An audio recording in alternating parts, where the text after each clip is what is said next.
Well, it's packaged really well, and it looks like it's pretty thick inside of here. Look at those brackets. Oh, that's plastic. My stuff's actually here. I gotta say, taking them out of the box here, this is pretty nice. Pretty nice indeed. They got the Rhino logo. So I'm guessing that's the right and that's the left. So let me break into the instructions. Well, I gotta say, there's nothing online that tells you how to put this on, and the instructions read like old stereo instructions. There's no real pictures that help you.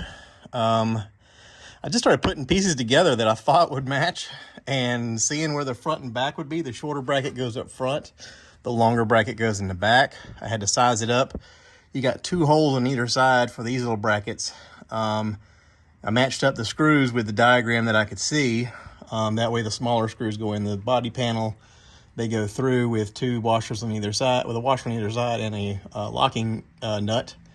And then you got different size bolts that go up here. There's only 4 of those. They go into a bracket that goes inside of the hole. That's a little tricky to get started. It says simple instructions. You could do it in 10 minutes. Well, I've been out here for about 3 hours. So, and I got one side done. So there you go. One side done. Yeah. I don't know that this is super easy, but I will say that it actually looks fantastic. Let me get up here and show you. See? Well, it looks fantastic. I think it does. Anyway, that's one side done. I kind of need to see if I need to work on the other side tomorrow or eat dinner with my wife. Let me go do that.